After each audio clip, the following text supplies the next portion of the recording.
All right, everybody. It's the end of the 2033 season. I don't know why Dylan Leska. There we go. End of the 2033 season.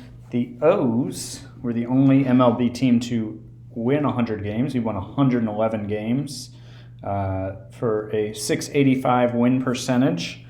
Won the AL East by 26 games over the Red Sox. No one else in our division made the playoffs. Expanded standings-wise, -2 of our Pythagorean, plus 308 run differential. Next best in the AL was 115. Cubs at 116. Rockies at plus 122. So, yeah, pretty dominant there. Still only somehow 2 games above 500 in one-run games. That's pretty wild. Everything else looking good. Oh, that's not where I meant to go next. And you can see Julio Concepcion with 41 home runs, third in the AL. Sanchez, 35 steals, third in the AL. Second in OPS, Concepcion. WAR, Concepcion, and our trade deadline acquisition, Joe Satchel, second and third in AL WAR. Donovan and Caldera first and second in the ERA race in the AL. Aguilar led the AL in wins. McKinley Moore, relief pitcher, 213 strikeouts, second in the AL. Pitcher WAR, Steve Donovan was third in the AL with 5.8. So yeah, pretty good. You can see over here, Fernando Tatis had a huge first season at age 34 in Arizona, put up 9.4 WAR. And so let's see what else interesting. The NL Central Cubs, Brewers, Pirates trifecta dynasty finally ended. The Brewers and the Pirates did not make the playoffs. The Cubs did win the wild card, but the Cardinals, who spent a ton of money in free agency, I think they signed 2 pitchers to like $150+ million deals, if I remember correctly. They won the division after these 3 teams being on quite a run the last 7 or 8 years. Braves in the NL East, and then the Dodgers. First playoff appearance here in 2033 since 2027, so they won the division. And then the AL wildcard was the Angels and the Mariners, NL wildcard Cubs and Rockies. And we'll get to all that, the playoff matchups, in just a minute. Let's go ahead and take a look at our squad. I'm going to do it this way you can see everybody who was on my 40-man. And let's go to batters and batting stats, and let's sort by WAR to start. You can see Julio Concepcion, he's going to be an MVP candidate, and so is Satchel. 6.5 WAR, a 153 WRC plus, 41 home runs. He had 39 doubles. I mean, OPS plus a 150, just amazing season from him. Satchel put up 6.3 WAR. Of course, that wasn't all with us, but he played 68 games for us and put up 3 WAR. Pretty good. A 135 WRC plus. He hit 14 homers in 301 plate appearances and 21 doubles. He walked almost 10% of his plate appearances with us, struck out in 15. Ben Ortega. This was more like the Ortega Concepcion show this year rather than the Armendariz Maldonado show. But Ortega, our first round pick from 2026, 25th overall, left fielder, 4.8 WAR, 139 WRC plus. Or no, I'm sorry, 5.2 WAR, 125 WRC plus. So Armendariz still put up 4.8 WAR, still put up a 139 WRC plus, 139 OPS plus, which was both totals were second on the team to Concepcion. But obviously down a bit from previous seasons. His BABIP, let's look at all of his stats here. His BABIP career, 288, but he had been over 300 each of the last 2 seasons. He had back-to-back MVPs. In 31 and 32, and Bob won it in 2030. So Concepcion, if he could win it, he would make it 4 straight years of an Oriole with 3 different players. So, but he did lead the league in runs again, but definite fall off in some categories. But still, still a comfortably an all-star caliber player. So not too concerned there yet. He's only 28. Sanchez, who is our Gold Glove caliber center fielder who was above average with the bat this year, so he jumped up to 4.2 WAR, his best season. Sal Stewart, just a solid third baseman for us, is pretty much what he's turned out to be since we traded for him from the Pirates. Mike Angeletta put up a 95 WRC plus and 2.3 WAR, which isn't bad considering what his glove looks like, but it's actually surprising. Like his zone rating was actually negative at shortstop, at negative 3.3, which, his range is 65, which is a fringe shortstop for me. I'd rather see it 70 plus. But with, and his arm is only 60. So those are probably the 2 things that I really focus on with shortstop.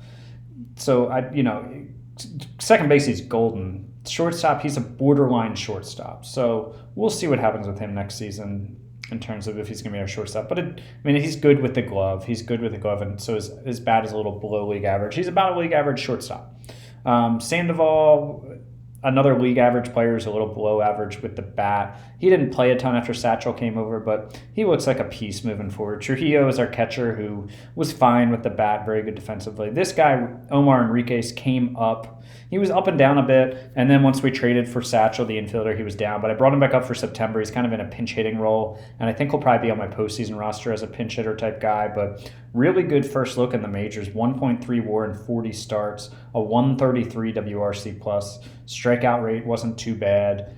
He can play two-plus infield positions. I wouldn't want him at shortstop other than maybe a backup a couple times a month. But so he looks, that's a 9th round pick from 2026. Looks like a usable piece moving forward. And then all the way down here, we've got Bob Maldonado, 106 WRC plus, 1.2 WAR. Obviously a huge drop off here from Bob. He put up 6.2, 4.9, and 6.2 WAR. He hadn't had a OPS plus below 148 until this year. His career, he'd gone 161, 148, 164 the last 2 years, and then 107 this year. Strikeout rate was up a little. Walk rate was down a bit. BABIP was down.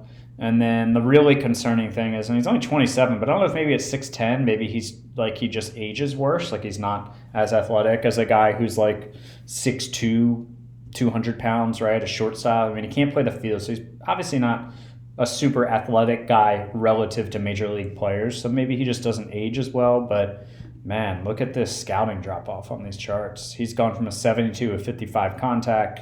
He's gone from, he was a 60 power at one point, then he was a 55, well, now he's a 50, and then the eye, man. It was at 45 most of his career, it's now dropped to a 35. His overall was an 80 just a year ago, now it's a 60. So, I'll get into this more in like an off-season planning episode. If I was playing in an online league or against other human general managers, I might try to trade him. Against the computer, like I said, I kind of focus on roster building. I don't try to exploit the trade system too much. I'll probably keep him around just because he's been a franchise player for me for 5 years, and I just think it's more fun to try to keep this guy around for a little bit, even though this contract could get ugly for me. I'm gonna choose not to try to exploit the AI with a trade and just keep him around. And then the rest of these guys, Salmel and Prada, spent time as my backup catcher. Neither was great.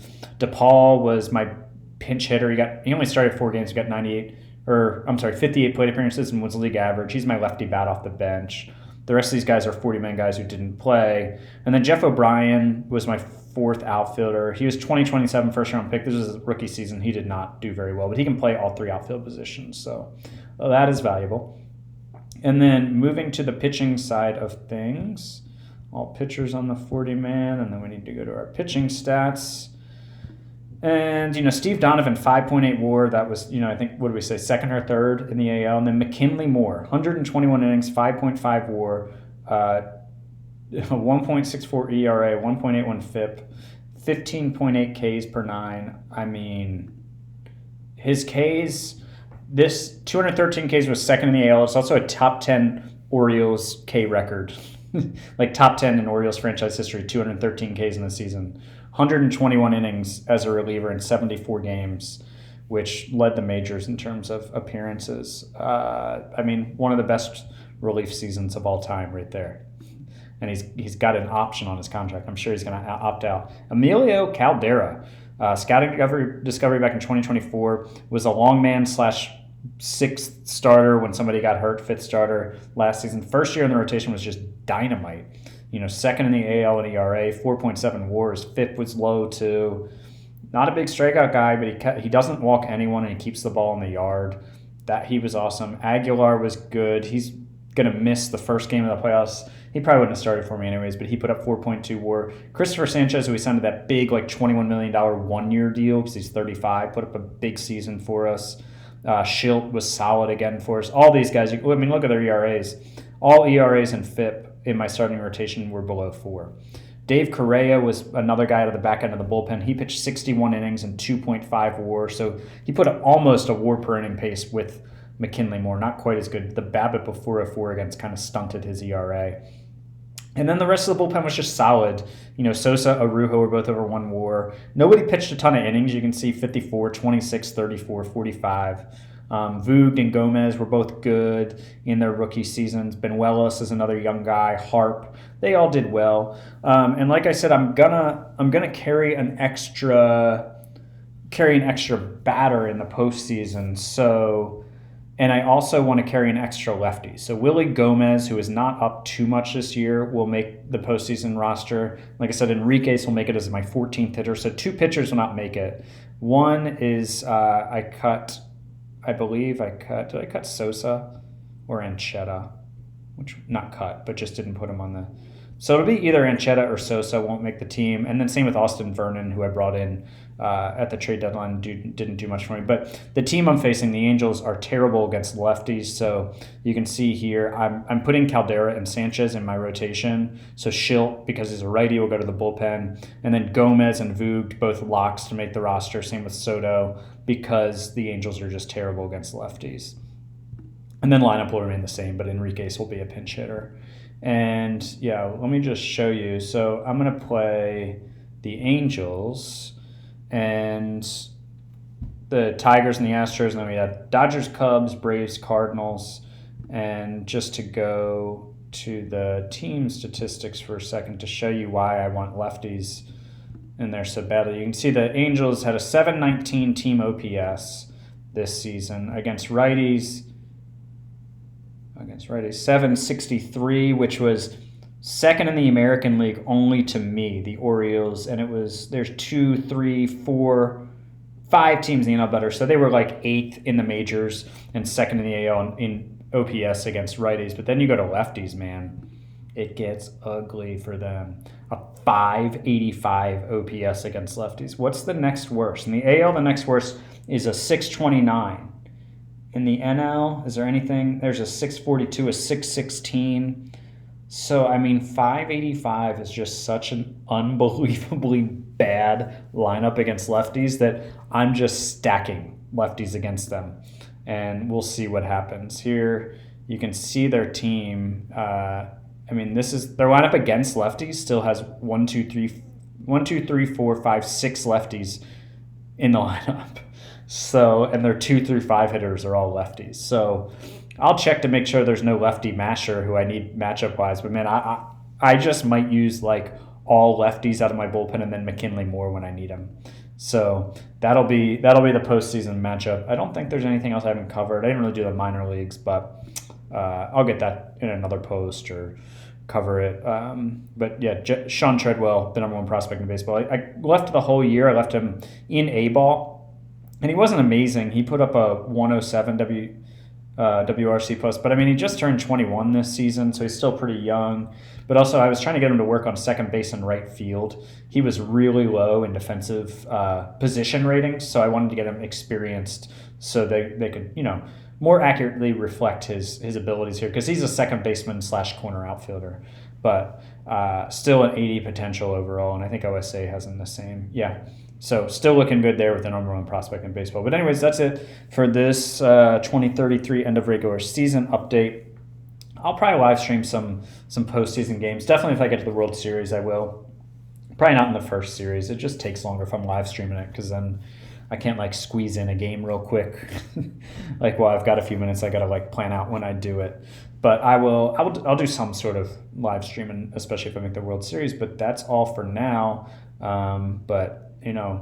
Potential AL MVP Julio Concepcion and the Baltimore Orioles are going to face the Angels, who don't have Mike Trout because he just retired last year, by the way. All right, that's the end of the video. See you guys.